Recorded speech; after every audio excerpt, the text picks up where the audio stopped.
71. qism.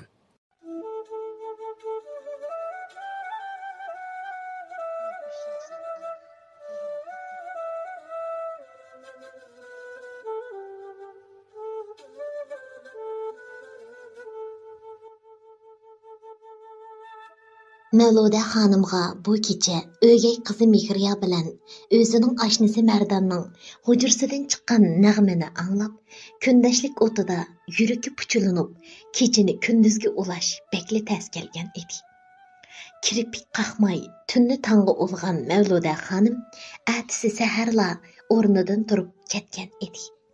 Yo'ldishi Navqaron apandi azaldan vaqtcha uxlab yotadigan ayolining turibli saharda o'zidan burun o'rnidan turib ketganiga hayron bo'lib, "Nim bo'ldi sizga xotin?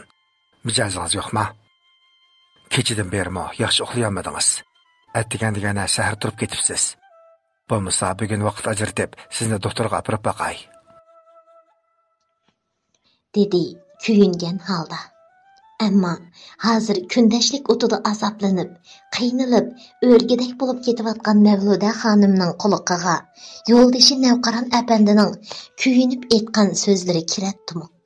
U yo'ldishiga qarab parvosizla, "Hech qisi yo'q.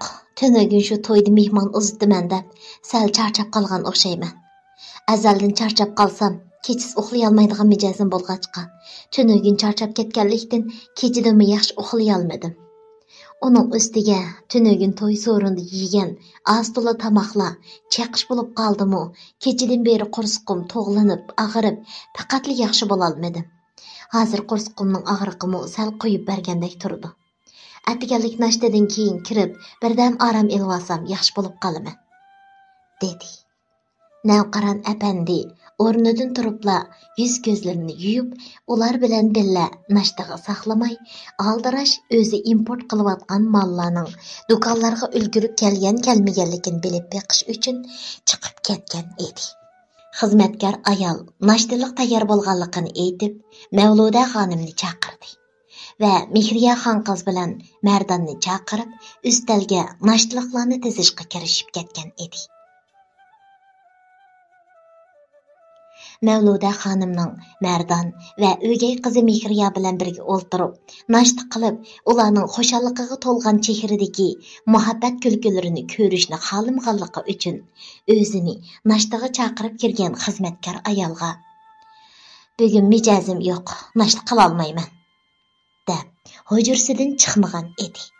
Ammo qayrishqandak yo'ldishi Navqaron apandi birdamdila ishlarni o'rinlashtirib etib, qaytib kelgan bo'lib, tamoq ustilida chiroyidan baxt nuri to'kilib turgan qizi Mehriya bilan kuy o'g'li Mardanning bir-biri bilan chaqchaqlashib o'ltirib, nashta qilayotganligini, ayoli Mevluda xonimning yo'qligini ko'rib, xizmatkor ayoldan Mevludani so'rgan edi. Xo'jador Ruqiya: "Kechiring xo'jayin, xonim mijozim yo'q, nashta qilmayman deb hujrasida yotidi", dedi. Bu gapni anglagan Navqaron apandi sal jiddiylashgan holda andali kelib tamoq ustilida o'ltirgan o'rnidan ittik turib, qizi Mehriya bilan Mardonga qarab: "Kechiringlar bolarim. Sizlar nashtani qilg'ashtiringlar. Men apaga qarab boqay. Kechidan beri mo faqat yaxshi orom olamagan edi", deginicha ittik yotoq uy tarafga qarab mangdi. Mardon Mevluda xonimning nima uchun yaxshi orom ololmaganligini obdan biladi. Ammo o'zining umoq ayoli Mehriyaga va qayni otasi Navqaron apandiga chandurmay, kulimsirab ma'qullik bildirib, tamoq ustulida o'ltiraverdi. Navqaron apandi yotoqqa chiqqan vaqtida Mevluda xonimning yig'lab, ko'zlari ishib ketgan edi. U palampayda birisining chiqayotganligini bilib, darhol ko'z yoshlarini surtib, dariza tarafga qarab yetib oldi. Yotoq eshigi chekilmayla ichilib, Navqaron apandi kirib, karavot yeniga keldi va Mevludaning peshonasiga qo'lini qo'yib, uningga kuyingan ham ansirgan holda: "Nim bo'ldi xotin? Qizimizni amdi to'y qilib xotirjam bo'ldik desak, sizga nim bo'lgandi? Bundaq yotganingiz bo'lmabdi. Turing hayotim. Sizni darhol doktorxonaga ilib boray. U shundoq deb Mavluda xonimni yo'lab o'tirg'izmoqchi bo'ldi. Ammo uning yig'idan qizirib, ishib ketgan ko'zlariga qarab, sal jiddiylashgan holda: "Voy, nima bo'ldi? Yig'labsiz-ku xotin?" deb so'radi, hayron bo'lgan holda. Mavluda darhol qo'rsqini changallab: "Qo'rsqim, oy, qo'rsqim bek og'rib, orom bermay faqat chidayolmadim." U shundoq deb bar alimini qo'rsqining og'riqiga artib, unsilib yig'lab ketdi. Navqiron apandi Mavludaning yig'lig'ini ko'rib, texmi jiddiylashib, xizmatkorlarni chaqirdi. "Shirin, Risolat, tez bu yoqqa kiringlar, tez. Sizlar bu uyda nima hisob? Xonim og'rib mushundoq bo'lib ketsa, bu karinglar bo'lmabdi. Tez." Navqiron xo'jayinning ovozini anglagan xizmatkorlar uyida andila nasht qilishga o'ltirgan Shirin bilan Risolat Navqiron xo'jayinning to'g'lagan ovozini anglab, jiddiylashganligidan aldirab o'rinlaridan turib, Mavluda xonim bilan Navqiron apandining hujra uyiga yugurib kirishdi. Atisining xizmatkorlarni qahri bilan to'g'lab chaqirganligini anglagan Mehriya bilan Mardammo ittik o'rinlaridan turishib, ustun qavatga yetib chiqqan edi. Navqiron apandi ayoli Mavluda xonimning: "Bo'ldi, qo'rsqimning og'rig'i qo'yivatdi. Xeyli yaxshi bo'lib qoldim. Doktorga bormayman" deginiga qo'ymay, uni majbur xizmatkorlarga kiyimlarini kiyindirgizib, doktorxonaga ilib mangdi.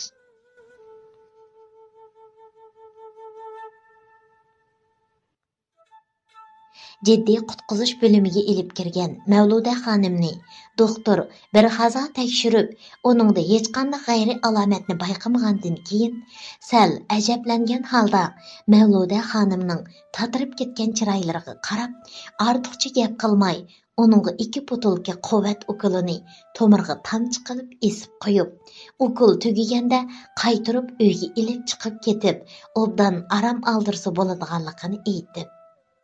Xonimning oshqozoni sal ajizlab qapti. Shunga suyuq silang, yenik tomoqlarni yegizib, bir necha kun uyda aram olsa, yaxshi bo'lib ketadi, dedi. Navqiron apandi doktorning aytgan so'zlarini anglabmi, yanada ayoli Mavluda xonimdan xotirjam bo'la olmay: "Doktor, xafa bo'lmay ayolimni laboratoriyalik tekshirish ilib berib baqqan bo'lsanglar bo'pti ekan. Kechidan beri ayolimning qursig'i behli og'rib, behli bearam bo'lib, faqat yaxshi aram olamagan edi. Bugunmi yana behli og'rib bearam bo'lib ketdi. Ayolimning oshqozonida bir masala bo'lib qolmasin. Men shundoqda behli asrab ketyapman" dedi. Doktor Navqiron apandining gapini anglab, uni xotirjam qilishga urinib: "Qarang apandi, 25 yillik doktorlik tajribamga asoslanganda, xonimda siz o'ylagandek undaq og'ir kasalning bo'lishi mumkin emas. Faqat xotirjam bo'lolmasangiz, laboratoriya uskunasida tekshirsakmi tekshirib boqaylik" dedi. Ammo doktor aytgandek, Mavluda xonimni butun badanlik tekshirish ilib borgan bo'lsa-mu, uning badanidan ancha bir og'ir kasallik ahvoli ko'rilmagan edi. Ayoli Mavluda xonimning salomat ekanligini bilgan Navqiron apandi nihoyatda xushal bo'lgan holda doktorga rahmat aytib, Mavluda xonimni ilib uyga qaytib keldi.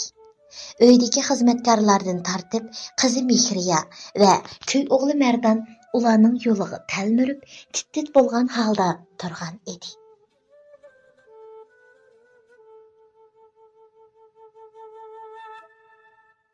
Mardan Mavluda xonimning nima uchun bundoq bo'lib qolganligini bilgan bo'lsa-mu, bayatin tuyuqsiz uning chiroylari tatirib, Navqiron apandining aldirash ko'tirib, mashinaga silib, doktorga ilib manganligini ko'rib, sal jiddiylashib, Mardanmo Mavluda xonimdan ansirab qolgan edi. Chunki birovni yaxshi ko'rib qolsa, kundashlik o'tining bakli yomon ekanligini, nazokatdan ayrilib his qilib qolgan Mardan Mavluda xonimnimi o'zining jiniga qasd qilib, dori yavolgan bo'lmasin yana deb ansirab qolgan edi. Navqaron apandi bilan Mavluda xonim doktorxonadan uyga qaytib kelgandan keyin ular xotirjam bo'lgan holda deganicha Mavluda xonimning oldiga kelib, uningdan ahvol so'rab, yotoq uyiga ilib chiqib, yotqizib qo'yishdi.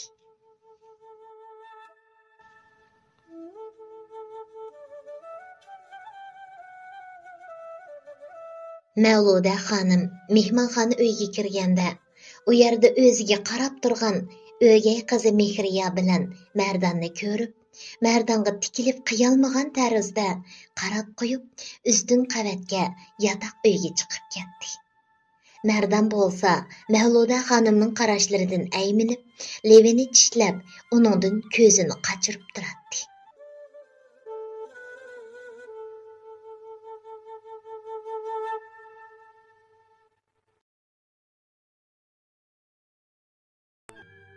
Yetmiş ikinci qism.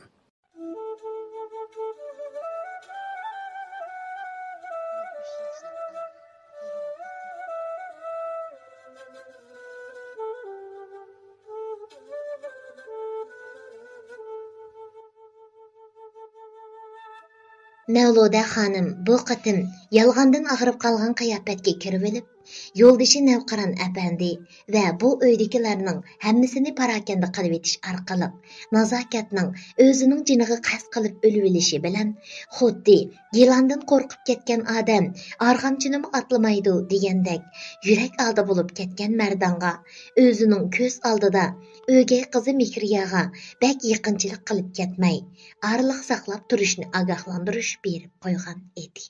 Chunki o'zining sababidan nazokat o'lib olganligi uchun Mardon qayta birisining o'zini deb jiniga qasd qilishni xohlamaydi.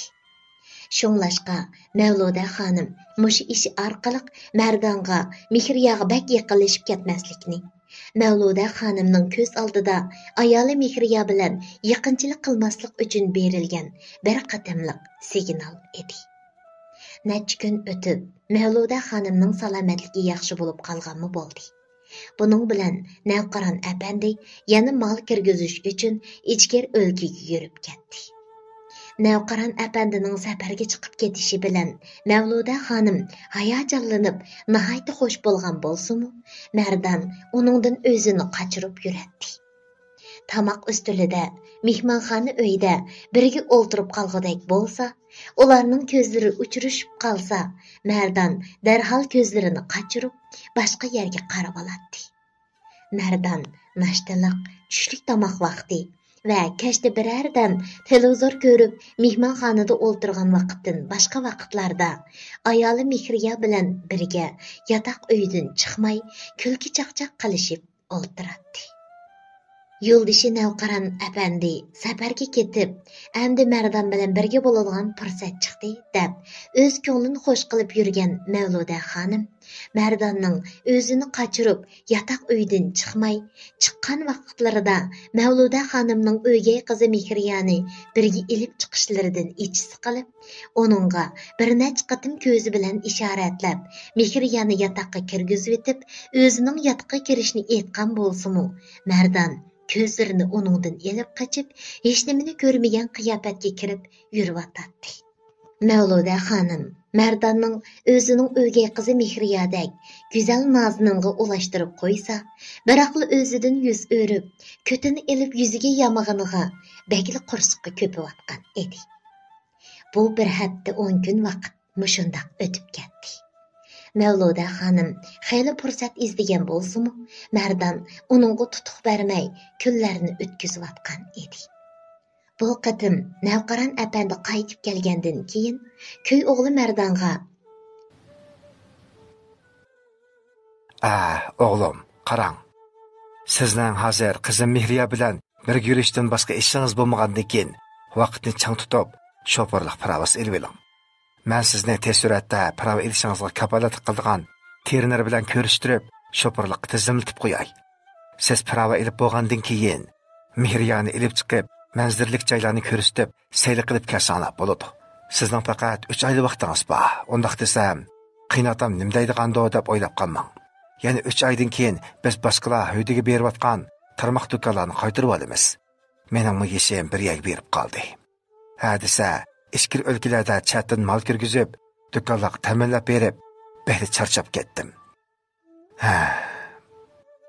Bu ishlarni sizlarda yoshlarning qildigan vaqtinglar bo'ldi. Shunga men nuqtaliq terminal taklif qilib berman. 1,5 oy vaqt ichida prov elib bo'lasiz. Qandaq? Ondan sizni egilik boshqarish kurslarida 1-2 oy bilim oshirsanızlar, men ishonaman, siz cho'qim oldin qatordagi korxonachilardan bo'la olasiz. Bu vaqtda do'konlarga o'zingiz bir qo'lliq xizmatchi taklif qilib o'rinlashtirib, yotoq do'konlarning hammasini o'zingiz boshqarasiz, o'g'lim. dedi. Mərdan qaynotisi Navqaran əpəndining gapini anglab, sal gangirab qoldi. Chunki prava elish, mashina haydash degan ishlarni o'ylab, xayoliga keltirmagan edi. Texi bu odam korxona boshqarib, 10 necha tarmoq do'konni o'zing bir qo'lliq ishchi xizmatchi taklif qilib boshqarsan deydi. Uning tangriqab turib ketganini ko'rgan Mavluda xonim: "Mərdan, nimaga hangliqib turib ketdingiz? Atanızga rahmat demamsiz balam. Siz cho'qim qilib ketalaysiz. Atanız sizga ishonganligi uchun, sizning boshqarib ketalaydiganligingizga ko'zi yetganligi uchun bu gaplarni qilyotidi", dedi. Mavluda xonimning o'zini balam degan so'zi bakli yaqinliq anglagan bo'lsa-mu, ammo Mardonning butun badallari tikallashib ketdi. Chunki hozir tamoq ustulida Mardonni balam deb so'zlayotgan bu ayol 10 kun burun uning yotiqiga kirib olib, yotqinning ichida yilondek chirmishib, uning bilan aysh ishrat qilib nozlangan ayol emasmi? Texi tunugilla qash ko'zini o'ynatib, Mardonga ishorat qilib, ayoli Mikriyani yotoqqa kirgizib o'tib, o'zining yotoqqa kirishni aytgan emasmidi? Voy anamay, bu ayollarni tushunmak nemandoq tasdi. Mardon shularni o'ylab turib qolgan edi. Mikriya asta Mardonning qo'lini tutib, uning xiyollarini bilibdi. Navqaran apandi aytgandek, atisi nashtadan keyin do'konlarga berib, biror qor tekshirish elib kelib, Mardonni xalq ishlar shopirlik maktabiga berib, tizimga oldirib o'tgandan keyin burun o'zi o'rgangan peshqadam terineri bilan ko'rishib, Mardonni uningga topshirdi. Va bir oy ichida o'tib ketsa, 40 kun ichida pirovini olg'udak usti shopir qilib chiqishini o'tindi. Mardonning kunlari nihoyatda ma'nilik o'tib. Atisi nashta qilib, aldirash shopirlik maktabiga mang'atdi. Maktabda mashq qilib, qaytib kelib, tushlik tomoqdan keyin ayoli Mihriya bilan gulliklarni aylanib, bog'cha ichida birdan havo yegandan keyin yotoqqa qaytib kirishadi. Mardon aldirash bo'lib, uyda o'zi bilan turadigan vaqti ozligan siri Mavluda xonimning uningga bo'lgan ishqa paroqi, havasi kuchayib, o'zini tutib ololmayla qilayotgan edi. Qayrishqandek yo'ldishi Navqaran apandi yana 3 oydan keyin o'zi chatdan mal kirgizib, ichkir o'lkaga berib, elib kelib selayotgan tarmoq do'konlarini o'tkazib olsa, Mardonni bu do'konlarga boshqaruvchi direktor qilib, o'rinlashtirib qo'ysa, ularning o'chirishidan fursati texmi yo'q bo'ladi degan gap. Uning ustiga Navqaran apandi hamma ishni Mardonga o'tkazib berib, uydan chiqmay Mavluda xonim bilan birga tursa, Mardon bilan birga bo'ladigan fursati yo'q deyarlik edi. Bularni o'ylagan Mavluda xonimning ich achchiq bo'lib, zahar yegandek beorom bo'layotgan edi. Oxiri Mardon shopirlik maktabida bir oy ko'ngil qo'yib o'rganib, har bir turda imtihon berib, layoqatlik bo'lib, bir oy bo'lganda shopirlik pirovini qo'liga ilib oldi. Odam degan ajoyib bo'ladi ekan. Mardon o'z yurtidan qochib, bu cho'ng markaziy shaharga kelgan vaqtida faqat qursqiga yegidak bir parcha non, beshini tiqib, sovuqdan panohlangudek uy bo'lsa bo'ladi deb, shuning kuyida Azmat, Eliyar, Shuhratlar bilan yanchiqchilik qilib, necha oyni o'tkazgandan keyin Soniya xo'jayinning qo'liga tushib qilib, 1,5 yil umri uvlash markazida, jumladan shakl o'zgargan fahishxonada puldor, Әмма әрсірап, ечірqab ketgan ayollarning hojatidan chiqib, xo'rozlik xizmatini qilish bilan o'tkazib, keyin yana erga yoki xotinga o'xshamaydigan nazokatga yo'liqib qilib, uning homiyligida 2 yil nazokatning hojatidan chiqib, faqat yeyish, kiyish, uxlash uchun yashagandek, kunlari behuda, o'zining kelgusiga nisbatan hech qanday arzu, armonsiz o'tib ketgan bo'lsa, mana endi Navqaron apandining qizi Mehriya bilan to'y qilib, bu isil dachada kuy o'g'il bo'lib turayotqali bir oy bo'lmayla, Navqaron apandining uni shopirlik maktabiga berib, parova ilishini hamda o'zining qo'l ostidagi 10 necha dukunni boshqarg'uchi qilib tayinlaydiganligini anglab, o'ziga boshqacha ishonch, kelgusiga umid tug'ilib, yurish turishlarimi bir xil jonliq, nihoyat salmoq, o'ziga ishongan holda yurayotgan edi. Buninglik bilan Mardan texmi salobatlik, isil sifat ko'rinib, Mavluda xonimning ichidagi kuyayotgan o'tlarini texmi kuchaytib, uningga intilib, barqancha kuchayotgan havasini bosolmay qilayotgan edi.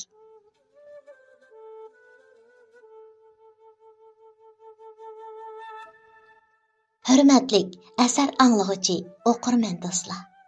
Öz vaqtida Mardonni o'gay qizi Mehriya bilan to'y qilishga ko'ndirguchilik. Agar Mehriyani yaxshi ko'rib, uning kesili saqayib, xotirasi asliga kelib yaxshi o'tib ketsa, Mardonni avar qilmaydiganlik to'g'riliq. Uningdan chak-chegarani butunlay uzdiganligini aytib, va'da bergan Mavluda xonim shu Mardonga bergan va'dasida tura olarmi? Qutirab ketgan havasini bisildirmay, o'zini tutib ololmay, Mardonga yaqinchilik qilib, bu dachida yana biror ko'ngilsizlik kelib chiqarmi? Agar asarining davomiga qiziqsangiz, diqqatingiz keyingi qismida bo'lsin.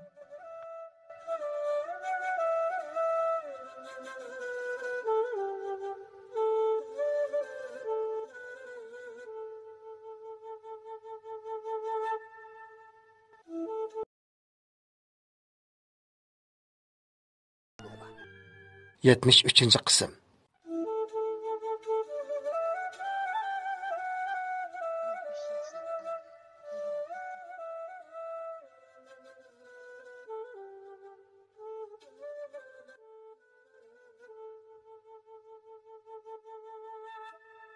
Mardonning barg'ancha qomatlik ham o'zini tutib olgan, kelishgan salasifatiga qarab, uningga bo'lgan seg'inish, his tuyg'ularini kontrol qila olmagan Mavluda xonim oxiri bir razil planni o'ylab chiqdi. Mavluda xonim yo'ldoshi Navqaron apandi ichkir o'lkaga ketgan vaqtlarida qizi Mehriyaning kashdagi uxlashdan burun ichadigan sutini xo'jador Ruqiya qaynatib tayyorlab bersa, Shirin Mehriya xon qizga akirib beradi. Bugun Ruqiya sutni qaynatib tayyorlab Shirinni chaqirg'ili chiqib ketganda, Mardon bilan Mehriya ustun qavatdagi hujrasidan tushib, mehmonxonada televizor ko'rishga boshladi. Bu vaqtda oshxonaga azaldan oyoq besib boqmaydigan Mavluda xonim oshxonaga kirib, Mehriya xon qizning sutiga 2 tal uyqu dorisi silvatdi. Va o'jidor Ruqiya bilan Shirinning gumonlanib qolmasligi uchun o'ziga qahva damlashga harakat qilayotgan edi. Ruqiya o'jidor Shirinning hadisi tuyuqsiz g'oyib bo'lib, kimlardir bir kimlar bilan telefonda so'zlashib, pixildab, nozlik kulishlaridan uning muhabbat ko'yig'i tushib ketganligini, boshqalar bilan ish-bash tartishib, jiydi purab yurganligini sezib qolgan Ruqiya, o'jidor Shiringa qaqshab, xizmatkorlar uydan qishqirib ilib chiqqan edi. Mavluda xonimning oshxonada bir ishlarni qilib yurganini ko'rib, sal jiddiylashgan holda Shiringa qarab, oliyib qo'yib, "Voy, siz oshxonada nima ish qilyapsiz, xonim? Sizga nima lozim bo'lsa, bizni jo'risingiz, tayyorlab bersak bo'lmamdi?" dedi. Mavluda xonim bo'lsa, chiroyini o'zgartmay turib, qarasam, Mehriya bilan Mardonmi past tushib televizor ko'rib o'ltiribdi. Ularga qarab, meningmi baldirli yetib olg'im kelmadi. Shuningga qahva damlab ichay deb oshxonaga kirgan edim. Bo'ldi hada, siz o'zingizning ishini qilavering. Ha rost, Mehriyaxon qizning suti sovib qalmasin, dedi. Şirin ləvlərini yenik tishlab qo'yib, ittik kelib, xon qizning sutini ilib, kirisloda hadab yo'ldishi Mardonga erkalab, televiziya filmi ko'rayotgan Mehriyaxon qizning oldiga ilib keldi.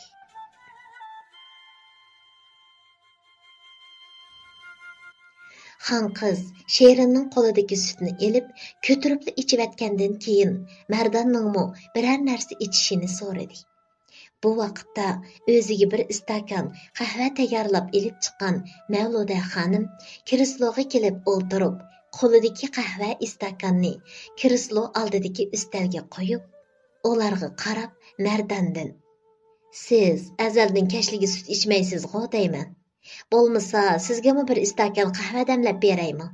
Ruhingiz urg'ib, texmi jonlanib ketasiz", dedi ma'nilik qilib. Mardon ig'iz ichib javob qaytarg'icha, Mavluda xonim ittik o'rnidan turib, oshxonaga kirib bo'lgan edi. U Mardonga bir istakan qahva damlab, azroq sut qo'yib, shakar solgandan keyin Mardonning oldiga ilib chiqdi. Bugun oqshom televizorda Koreyaning muhabbat tasvirlangan yangi televiziya filmi qo'yilgan bo'lib, Mardon bilan Mahliya bakli berilib ko'rayotgan edi. Birdilla Mahliyani uyqu besishga boshladi. U birdan asnab, bakli uyqusi kelib, faqat bardoshlik berolmagandan keyin nihoyat qiziqib televizor ko'rayotgan Mardonga: "Jinim, bugun kechda nim bo'ldimkin? Bakli uyqum kelib ketyotdi. Men kirib aram olay. Siz birdan televizor filmini ko'rib, ondan kirasiz", degenicha o'rnidan turib, hujrasiga mangmoqchi bo'ldi. Mardonmu shu hamon ittik o'rnidan turib, uning bilan birga kirib ketmoqchi bo'lgan edi, ammo Mehriya shuncha berilib televizor ko'rayotgan yo'ldoshi Mardonning o'zining ko'nglini izdabla uning bilan birga hujraga kirib ketmoqchi bo'lganligini bilib: "Bo'ldi Mardon, siz filmni ko'ravering. Sal turib chiqsangiz bo'ladi. Men sizga hamroh bo'lib o'ltiray desam, faqat bardoshlik berolmadim", deb asnigan holda Mardonni mehmonxonada qoldirib qo'ydi. Mavluda xonimning o'y fikri dal mushu edi. Mushundoq bo'lishini ko'zlab, Mehriyaxon qizning sutiga uyqu dorisi qatibatgan edi. Xizmatkorlarmu oshxonani bir qo'l yig'ishtirib, dachi ichidagi chiroqlarni o'chirib, darvozani taqagandan keyin xizmatkorlar uyiga kirib, allaburun yetib olishgan edi. Mehmonxona uyda faqat Mavluda xonim bilan Mardonla qolgan edi.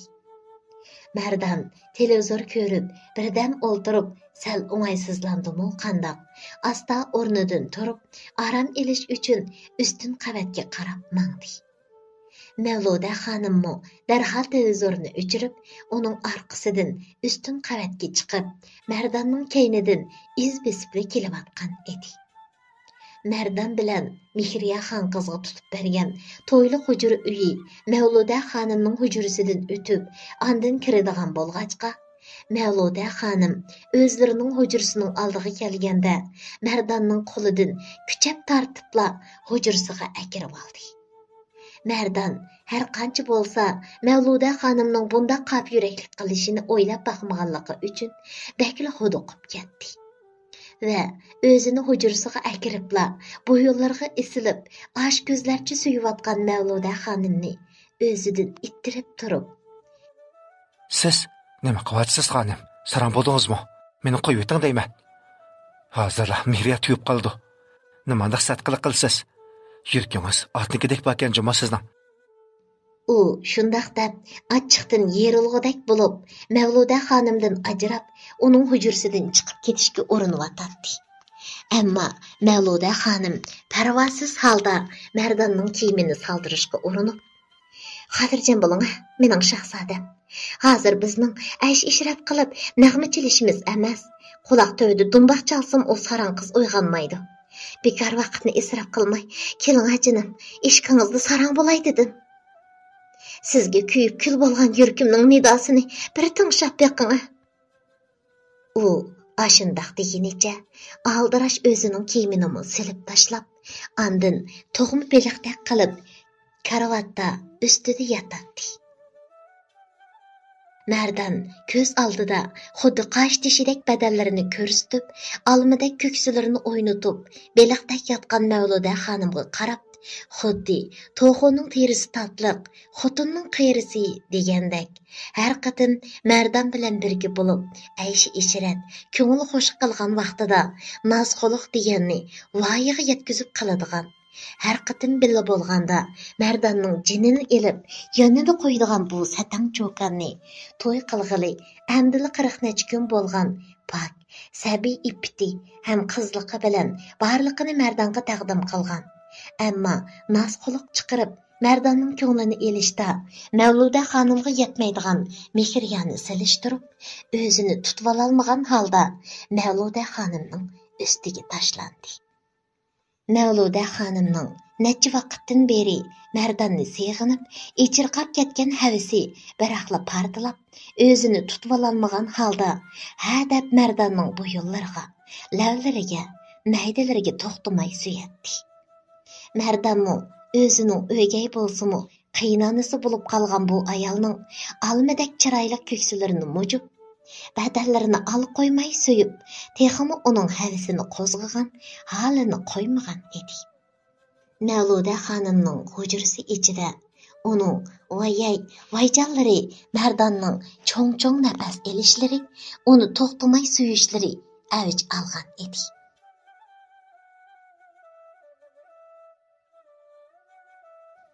Erlerning ko'nglini o'tishda Mevluda xanımның bəkli talanti bar bo'lib, Mehriya xan qiz gerçi kichik bo'lsa-mu, Merdanның ko'nglini o'tishda Mevluda xanımның qo'liga suv qo'yib berilmaydi.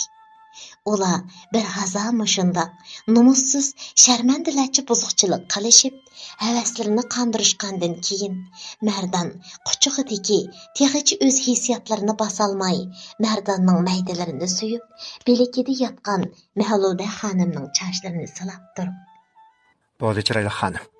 Endi men hujramga chiqib ketay. Bo'lmasa Mehriya uyg'onib qolsa, chadahning cho'ng chiqmag'ay. Bo'lsa undaq kundashlik qilmay, o'tgan qatimdagidek o'yin qo'yib, yolg'on og'riq bo'lib olmay, tinch yuring. Bo'lamdi. Fursat bo'lsa, sizning hojatingizda moq chiqib turaman. Undaq o'yin qo'ysangiz, men bekli beram bo'ldi ekanman" dedi. Ammo Mevluda xanım Merdanның hujrasiga chiqib ketishiga qo'shilmay, "Voy jinim, tatliqim, nimaga oldiraysiz? U saran qiz hozirlatin uyg'onmaydi. Men ishinim. Men hamma ishni obdan to'g'rilab qo'ydim.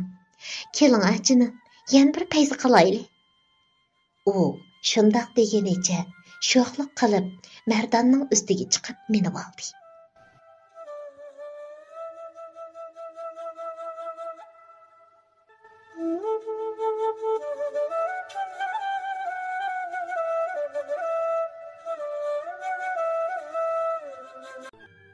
Yetmiş 4. qism.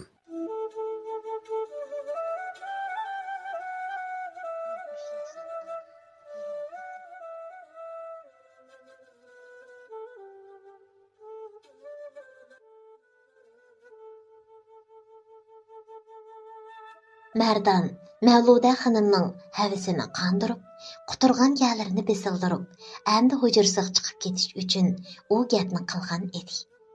Ammo Mevluda xanımның degan gaplaridan Merdan ansirgan ham jiddiylashgan talaffuzda Mevluda xanımni yoniga irg'itib tushirib etib, o'rnidan turishga urinib, "Nima deydigansiz? Uning uyg'onib qolmaydiganligiga qanday kafolat qilsiz? Yoki siz voy onamay, hargiz unda qilmagansiz" dedi chiroyli tatargan holda. Ammo uning Mevluda xanımның gapini xato tushunib, nimalarni o'ylab ketganligini bilib olgandek, Mevluda xanım pixildab kulib turib, "Sarangmi men? Qarab turib bir odamning jini bilan o'ynashadiganqa. Shu sal uzunroq uxlaydiganqa bir tal uyqu dorisi berib etgan edim. Xotirjam bo'ling jinim. Bugun oqshom bu go'zal daqiqalarni qo'ldan berib qo'ymaylik." Shundala Merdan xotirjam bo'lgandek, degenicha yana o'ziga yilondek chirmishib so'yayotgan Mavludani quchoqlab, bo'surib, boshqadan ishqibozlik qilishga tushib ketdi.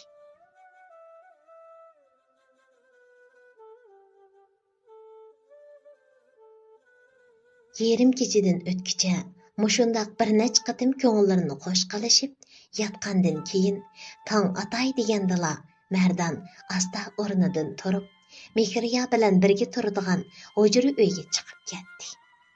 Mardan hujraga kirgan vaqtida Mehriya pushuldab shundaq tatliq uxlayotgan bo'lib, uning kechidan beri o'gay onasi bilan buzuqchilik qilib, uning havasini qondirib, o'zining ko'nglini xo'sh qilib kirganligini to'ymagan edi.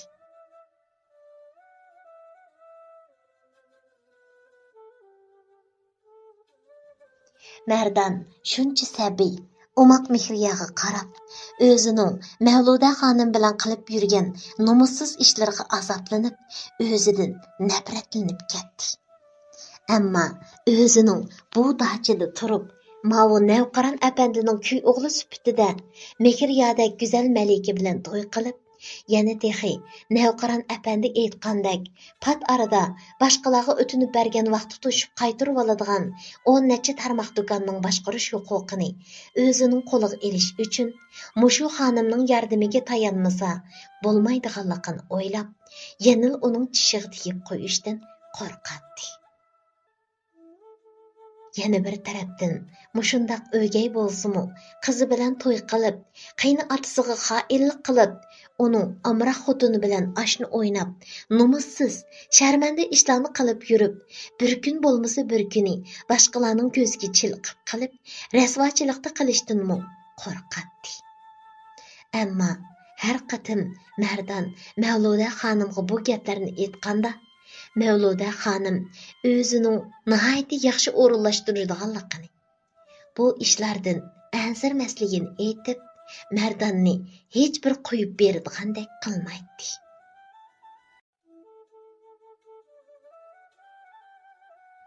Endi Mavluda xonim kundan kunga haddidan eshib, o'gay qizi Mehriya bor bo'lsa-mu, uning ko'zichila Mardanga yaqinchilik qiladigan bo'lib qolgan edi. Bundaq vaqtlarda Mardan to'limi o'ng'aysiz ahvolga tushib, umoq ayoli Mehriyaning gumonlanib qolishidan ansirab va yana tuyuqsiz bu dachidagi xizmatkor ayollarning ularning ish harakatlarini sezib qilishidan qo'rqib, Mavluda xonimga askartib, o'zining gap so'z, ish harakatlariga diqqat qilishni ogohlantirib turadi.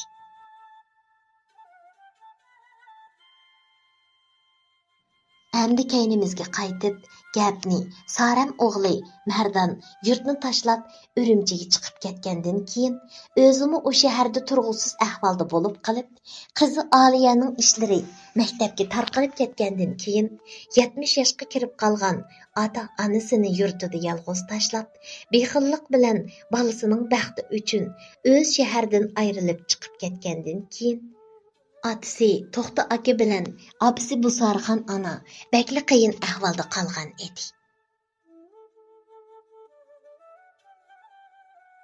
Tuyuqsiz o'g'il navrisi Mardan yo'qab ketib, bir haftaga qolmay qizi Saranning navrisi Aliyani elib yo'qab ketganligini mahalla aholilar komitetiga xabar qildi. Mahalla aholilar komitetidagi kadr saqchilar xeyli surishtirgan bo'lsa-mu, u zamonlarda hozirgidek o'shqandaq taraqqiyot bo'lmaganligi uchun bir tarafdan Saram bir hukumat o'rniga kelib xizmat izlab, tizimga oldirib qilmagan bo'lg'achqa, uning uchurini egallash tezki to'xtagan edi. Mahalla aholilar komitetidagi saqchi xodimlar bir oygacha Saramning va bolalarining uchurini ololmagandan keyin yuqori organlarga iltimos qilib, Saramning ota-onasi To'xta aka bilan bu Saram anaga tuvan turmush kapolati so'mmasi tasdiqlab bergan edi. Uningdan sirt mahalla komitetidagi peshqadam partiya a'zolari va kadr saqchilar bulardan pat-pat ahvol so'rab turdi. Hamda yezidagi shirin tuqqanlari kelib, ularning uylarini tozalab, kir-qatlarini yuvib, qo'lidan kelishicha ularga yordam qilib turdi. Uzoqqa barmayla mahallada heliqi vitvilaqning tuxumini yegan zuvanda xotinning Saramning qizi Aliyani ilib shaxsiy ayollar kasalliklari doktorining uyida bolasini tushirganligi xuddi naq maydonda qarab turib ko'rgandek so'zlab mahallada sazoy qilib yeyib yurishi bilan bu gap mahallaga pur ketib Saramning mahalladagi urug' tuqqanlari orqali bu bechora oqko'ngil mo'ysipitlarning quliqig'imi yetgan bo'lib Saramning ota-onasi To'xta aka bilan bu Sarxon ana qizi Saramning nima uchun bir kundali shaharni tashlab bolalarini elib yo'qab ketganining sababini tushungandek bo'ldi. Hamda hayotlikqa nola qilib, nadili bo'lmasin bolalarini aman eson, sog' salomat bo'lishini tiladi. Sarammo qizi Aliya davolanayotgan doktorxonada o'zining va'dasida turib, qizi Aliyaning operatsiya haqqi ham davolanish chiqimlari, salomatligini asliga keltirish, kutinish pullarini to'layotgan edi. Oxiri Aliyaning balnisdan chiqib, maktab qo'yniga qaytib keldi. Doktorxona rahbarlari Saramning haqiqatan chevar, ishchan, g'ayratlik ayol ekanligiga qoyil bo'lib, bir yildek doktorxonaning tozlig'ini qilib, algan har oylik maoshini bir qismini turmush xarajati qilib, qolganini doktorxonaning moliyasiga topshirib, bir yil bo'lganda qizi Aliyaning operatsiya haqqi davolanish chiqimlarini butunlay to'lab tugatgan edi. Bu vaqtda Sarammo doktorxonaning koni ishchilaridan bo'lib qolganligi uchun doktorxona rahbarlari uning qiyinchiligini ko'rib, shahardan bu yurtga musofir bo'lib kelganligini ko'zda tutib, uningga ajratib bergan yotoq uyni qaytarib olmay, mushu yerda turib, davomli doktorxonaning tozlig'ini qilib ishlashga o'rinlashtirdi. Hamda Saramga 5 xil kafolat sug'urtasi bijirib berdi. Saram buningdan nihoyat xush bo'lib, bir tarafdan o'zining keyingi turmushidan xotirjam bo'lsa, yana bir tarafdan qizining o'qishining asliga kelganligidan xush bo'lib, nihoyat ko'ngil qo'yib, doktorxonaning tozliq ishlarini qilib ketyotdi. 3 yil ishlamayla bu doktorxonada Saram tozliqchilarning boshlig'i bo'lib belgilandi. Saram doktorxonaning tozliqchilarni boshqarish xizmatini ustiga olib, 2 yil bo'lganda doktorxonaning boshlig'i bevosita shahar qurilish idorasiga Saramga kepil bo'lib iltimos qilib, tuvan ijoralik uy ilib berdi. Bu mezgilda qizi Aliyamo to'liqsiz o'rta maktabni bitirib, to'liq o'rtaning 2-yilligida o'qiyotgan edi.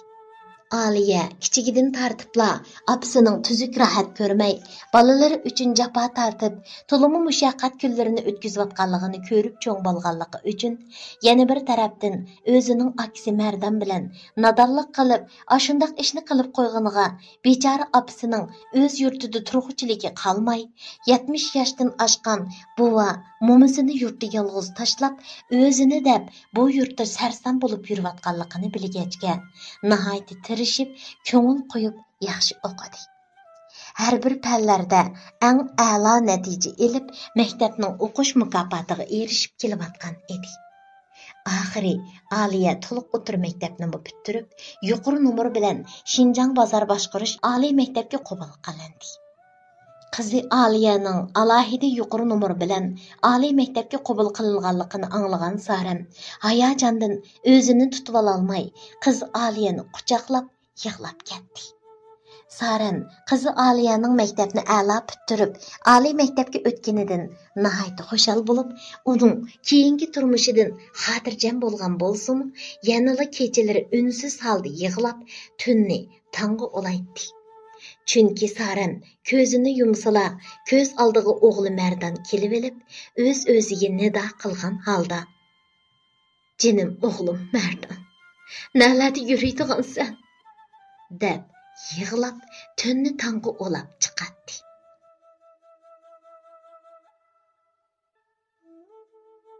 Hurmatli asar anglag'uchi o'qirman do'stlar. Beshidan shuncha jiq issiq sovuqlarni o'tkazib, bolalari bilan bu cho'ng markaziy shaharda o'rinlashgan Saramning keyingi turmushlari qanday bo'lib ketadi? O'g'li Mardam bilan uchrashalarmi? Asarning davomiga qiziqsangiz, diqqatingiz keyingi qismida bo'lsin.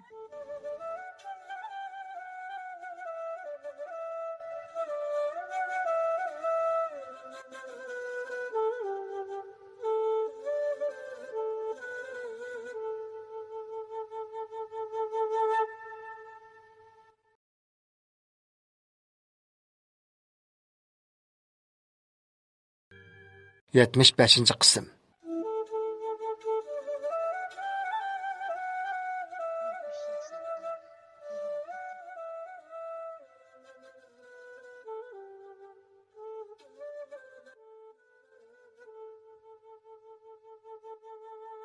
Navqiron apandi qizi Aliyaning yo'ldoshi Mardanning ayoli Mavluda xonim o'ziga aytgandek nihoyat aqlliq, ziyrak, kelgusi parlaq ekanligiga ko'zi yetgandan keyin necha vaqtdan biraqla 10 necha tarmoq do'konni qaytirib olsa, o'ziga besim bo'lib qilishidan ansirab, ikkilanib turgan bo'lsa, mana endi qat'iy bir niyatga kelib, huddiga bergan muhlat tushish hamon do'konlarni bir-birlab qaytirib o'z ilkiga ilishga boshladi. Chunki buningdan 2 oy burun Mardan shofirlik maktabida o'qib, pirovini ilib bo'lishi hamon uni maxsus igilik boshqarish markaziga, sistemalik igilik boshqarish kasbiga qisqa muddat o'ginishga avatgan bo'lib, Navqiron apandining yuqori haq to'lishi bilan mutaxassislar 2 oy jarayonida Mardonga har xil taktika bilan igilik boshqarish bilimlarini o'rgatib, layoqatlik bir igilik boshqarg'uchi qilib chiqqan edi. Shuning uchun Navqiron apandi qilcha ikkilanmay muhlati to'shqan tarmoq do'konlarini qaytirib olgan edi. Va Mardonga do'konlarni birma-bir tunishtirib, do'konlarga silingan mallarning baholari va turlari degandek inchik nuqtalargacha tushundirib, bir qor ko'rsatgandan keyin yanada xotirjam bo'lolmay, bu yerdagi do'konlarni boshqarishga Mardonni qoldirib, do'konga kirgizgan mallarni yana burunqidagila o'zi ta'minlab turishni o'ylab, o'zi bevosita ichkir o'lkalarga berib, mal import qilishni davomlashtirdi. Chunki Mardon 2 oy muntazam igilik boshqarish kasbida tarbiyalangan bo'lsa-mu, yanala amaliyotdan o'tkazib pishilmaganligi uchun bundaqla hamma ishni uningga tashlab bersa, besim bo'lib qilishidan ansirgan edi.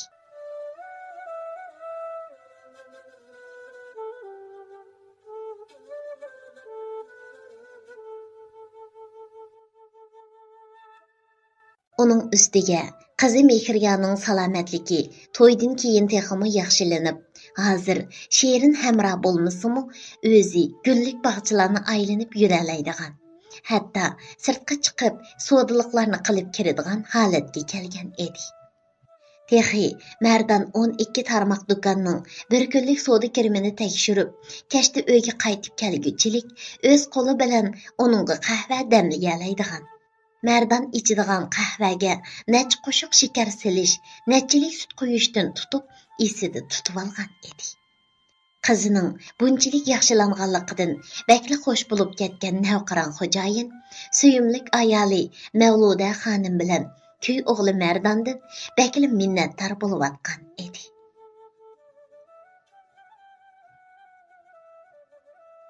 Qatnash hodisasiga uchrab, 1 yilgacha tuzuk gap qilmaydigan Mehriya hozir xuddi vichir qalg'achdek to'xtamay so'zlaydigan. 20 yoshga kirib qolgan bo'lsa-mu, otasi Navqiron apandining bu yo'llarga esilib, erkilaydigan bo'lg'achqa, qizining mushunchalik kesilining yaxshilanib, xotirasining asliga kelganidan bakli xo'shal bo'lib ketgan Navqiron apandi do'konning ishlariga bakli astoydillik bilan ko'ngil qo'yib, berilib, shirkatga atisi sahar chiqib ketsa, axshimisi kech jahonni qorong'ulik qoplagandan uyga qaytib kelgan kuy o'g'li Mardonga: O'g'lim, xizmatmi qilg'uliq, arommi olg'uliq. Bunda xizmatga bek berilib ketsangiz, o'zingizni tezla oldirib qo'ysiz. Salomatlikmi muhim, aramingizga diqqat qiling. Siz qiladigan cho'ng-cho'ng ishlar texi oldingizda. Deydi. Mardon bo'lsa: Rahmat ata, menga ko'ngil berganingizga, menga ishonganingizga rahmat. Haqiqatan men bilmaydigan ishlar bek ko'pkan. Men quduqning ichidagi poq ekanman. Men yosh bo'lgandan keyin ancha bir charchab ketmayman. Shirkatning ishlarini obdan tushunib, egilib bo'lg'ichilik, yanama tirishib do'konlarning so'zlariga ko'zimni pishildirsam deyman. Dedi. Mardonning gapini anglagan Navqiron apandi uning to'liqmi astoydil kasbchanligidan xursand bo'lgan edi. Әмма мушу күнләрдә Мәрданның xizmat besimi ig'irlashgan siri Mavluda xonimning bir yerlari qutirab, havisi qo'zg'alib, faqat orom bermayotdi. Ha desa, yo'ldoshi Navqiron apandi ichkir o'lkaga mol import qilg'ili ketib qolsila, Mardonga surkilib, yaqinchilik qilib, uni bezor qilishga boshladi. Mardon Mavluda xonimga qo'pol muomala qilib, uningdan o'zini qochirgan siri Mavluda xonimning uningga bo'lgan qiziqishi, havasi kuchayib, mijazi osonlashib, Mardon uning havisini qondirib, qichishgan yerlarini besildirib qo'ymasa, uydagi hammasiga qo'pol tegib, hatto xizmatchi ayollarni og'zini buzib tillaydigan, satlaydigan bo'lib olgan edi.